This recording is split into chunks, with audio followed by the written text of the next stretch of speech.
नमस्कार इंडिया में आपका स्वागत है। और मैं श्रोता मैं आपको एक दिल्ली की खास खबर दिखाता हूं, जो कि दिल्ली में सुल्तानपुर माजरा गांव है, उसके साथ में सटा हुआ एक शमशान घाट है, जहां पर आदमी की अंतिम क्रिया होती है। और उसी के पास कुछ झुग्गी बस्ती पड़ी हुई है। झुग्गी बस्ती पड़ी हुई है कि अवैधिक जमान, वो अनैतिक जमान है। जगह घेर रखी है लोगों ने, झुग्गी डाल रखी है। तो बहुत बुरा गंद है, पानी भरा रहता है, गंद है, बीमारी यहाँ से बीमारी पनप रही है यहाँ से। इसकी तरफ गवर्नमेंट का कोई ध्यान नहीं है। तो वहीं पर जो हमारे फौजी हैं, जो रिटायरमेंट होकर कई साल से आ रहे हैं, सिर्फ अपना पेंशन या गुजारा कर रहे हैं, उनको गवर्नमेंट किसी तरह की कोई सहायता नहीं दे रही है। तो आइए आज हमारे सामने फौजी बैठे हुए हैं, आज उनसे जब बातचीत करते हैं और उनकी सर्विस के बारे में बात करते हैं। जी मैं नमस्कार। नमस्कार सर, अपना परिचय दीजिए पहला। तो ऐसा है, मेरा नाम रंजीत सिंह है, पिताजी जान सिंह है। और हमारे जो दो भाई अभी फौज में हैं, जो अपने एस के सिंह जी ने भर्ती करवाए थे, और अभी जो है हमें कोई मदद नहीं मिल रही। क्या आपके पिताजी भी फौज में थे? हाँ जी। और आपके दो भाई फौज में हैं? हाँ। यानी कि आप कितने भाई हैं आप? 4 भाई। 4 भाई। चार दो फौज में, दो गाँव खेते काम करते हैं। हाँ। पीछे से कहाँ रहने वाले हैं? हाँ, तो मेरठ के रहने वाले हैं। मेरठ में कौन सा गाँव आपका? नरसना गाँव है। हाँ। तो फौजी जी, आपने कितने दिन नौकरी फौज में रह गई? फौज में जी मैंने कम से कम भी नहीं तो 40 साल नौकरी करी। 40 साल नौकरी करी फौज में रह गया। हाँ। फौज में उस टाइम आपको क्या क्या सहूलियत मिलती थी? फौज में जी सारी सहूलियत थी। और जब हम रिटायर हुए तो मेरे पर केस लगा दिया था, तो मेरा पूरा पैसा रोक दिया गवर्नमेंट। और जो 7वां वेतन आया था, तो उसमें हमारा जो 940 पे बंद हो जाता है। 2 साल के बाद फिर वो एग्रीमेंट खुलता है स्पेशल। ना तो वो स्पेशल एग्रीमेंट खोला, उन्होंने कह दिया कि जी आपको जो है एक चीज़ मिलेगी, या तो पे कमीशन ले लो या फिर एग्रीमेंट ले लो। दोनों एक चीज़ मिलेगी? एक चीज़ मिलेगी। तो आपने इसके लिए अपने अफसरों को लिखित रूप में दिया थी? हाँ, मैंने बोला है कि मैं 2 साल नौकरी तो करी है, नौकरी का तो मुझे दो।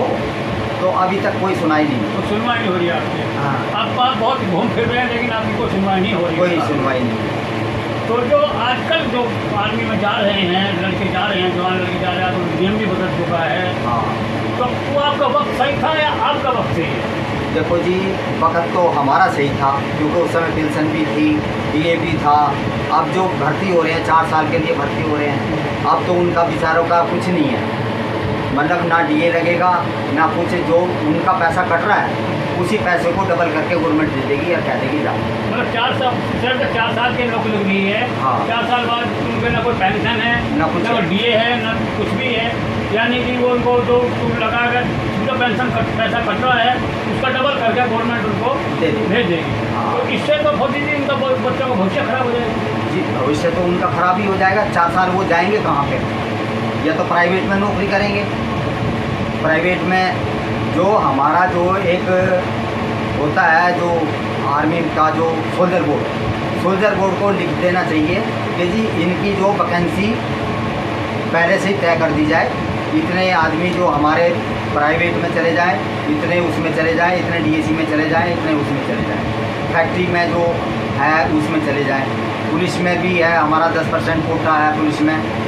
जैसे 10% कोटा हमारा डीएसी में है, तो जो हमारे कोटे हैं उनको जो निर्धारित कर देना चाहिए। अब इसके बारे में तो कुछ सुनवाई हुई गवर्नमेंट में? नहीं, अभी कोई सुनवाई नहीं। तो ये आर्मी जो रिटायरमेंट होते हैं, आपका फौजी का तो हर एक डिपार्टमेंट में कोटा होता है। हाँ। सिक्योरिटी गार्ड में से सरकारी डिपार्टमेंट में होता है। हाँ। तो ये वहाँ पर लग सकते हैं, नहीं लग सकते? देखो जी, लगना तो चाहिए इनको, और इनका कोटा भी होना चाहिए। ये तो हमारे जो डिफेंस मिनिस्टर जो बैठे हैं उनके हाथ में है, जो भी करेंगे वो ही कर सकते हैं। तो मतलब अभी कोई जो मतलब बच्चे पहले तो 35 साल तक नौकरी करते थे, 10-15 साल नौकरी थी आर्मी की। हाँ। अब रहेगी 4 साल की उम्र। हाँ। तो 4 साल भी कितने साल का बच्चा लगता है मिलिट्री में? ये 18 साल का लगेगा। 18 साल का लगेगा। हाँ। यानी जो जिनकी एज निकल चुकी है, हाँ। जो बच्चे तैयारी कर रहे थे आर्मी के लिए, हाँ। उनका भविष्य कैसे रहेगा? वो 23 साल तक का जो उन्होंने प्रावधान रखा है कि 18 से 23 साल। हाँ, 23 साल के बाद ख़त्म है। हाँ, 23 साल तक वो नौकरी कर सकते हैं, 23 के बाद नहीं लगेंगे। पहले कुछ बच्चे जो है वो अपनी पहले जो समय भी ज़्यादा था पहले आर्मी के लिए, हाँ। सब कुछ था, और इसमें जो है कुछ बच्चे तैयारी कर रहे थे, और जो ओवर एज हो चुके हैं तो उनका भविष्य कैसा रहेगा? देखो जी, उनका भविष्य तो खराब हो गया। अभी उनका जो भविष्य था अब वो खराब हो चुका है। अब चक्कर ये है, जो प्रधानमंत्री जी हमारे जो हैं इस टाइम, उन्होंने फौज के लिए बहुत कुछ करा है, अपने घर के लिए तो उन्होंने करा नहीं। जो मोदी जी से मेरा टाइम लग गया तो मैं एक लेटर लिखूँगा कि जी मोदी जी, जो मेरा जो बकाया है वो मुझे दिया है। बिल्कुल, इसमें आपका, क्योंकि वो तो एक हक है, आपका हक है, आपकी मेहनत का फल है, मेहनत दी हुई है उसमें आपकी। तो आपको वहाँ से अब फिलहाल क्या पेंशन मिल रही है, या और भी कुछ सहायता, कपड़े जूते कुछ सहायता दी जा रही है? कोई सहायता नहीं मिली। आज सिर्फ पेंशन दी जा रही है। कितनी पेंशन मिलती है आपको? मैं 23,000 23,000 में आप जो महीने गुजार करते हैं आप? 23 में गुजारा भी करते हैं, बिजली पे बिल भी है और भी है। अपना जो सेवा कर रहे हैं उसमें भी जो गवर्नमेंट ने कुछ लोन दिया था घर बनाने के लिए, कुछ वो काट लेते हैं, कुछ बस उसी पे गुजारा। तो आपके बच्चे कितने? बच्चे मेरे थे 3 लड़की 1 लड़का था। लड़का भी गुजर गया, बच्चे की शादी कर दी तो लड़की अपने अपने घर। लड़कियाँ अपने घर की हैं। लड़कियों के साथ दिल्ली में ही करी थी, बाहर करी? नहीं, दिल्ली में करी है।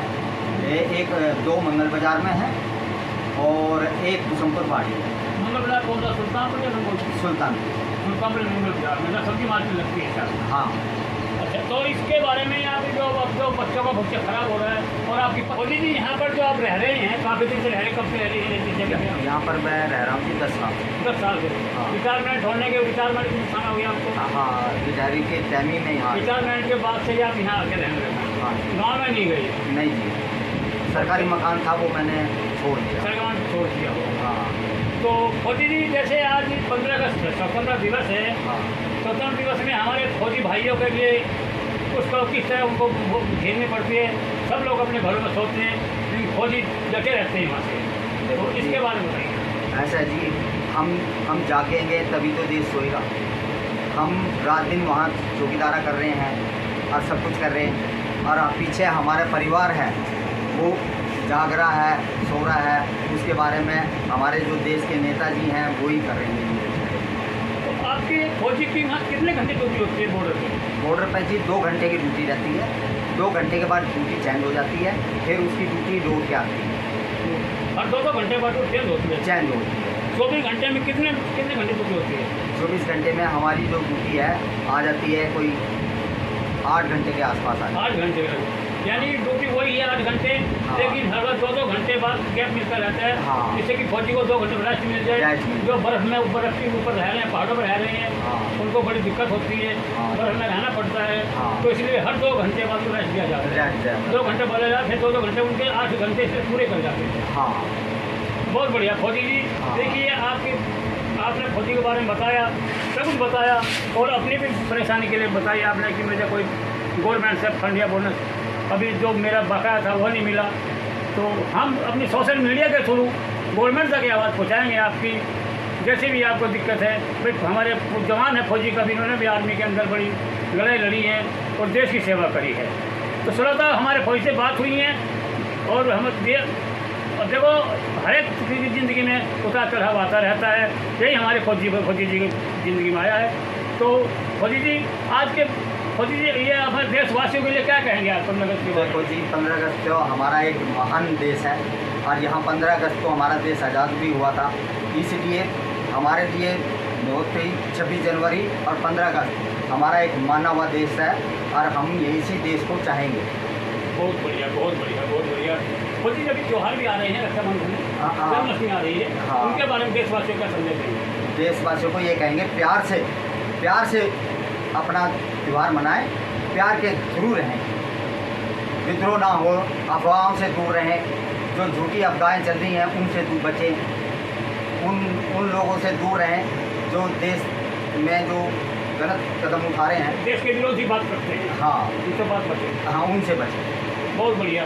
श्रोता, हमारे फौजी से बात हुई है, फौजी जी कह रहे हैं हमें जो गलत नारे हैं, जो विरोधी बातें हैं, उनसे बचकर रहना चाहिए। हमेशा एकता बनाए रखें, प्यार बनाए रखें, यही फौजी जी का कहना है। श्रोताओं, की समस्या के लिए हमें दिए गए स्क्रीन नंबर पर संपर्क करें। नमस्कार।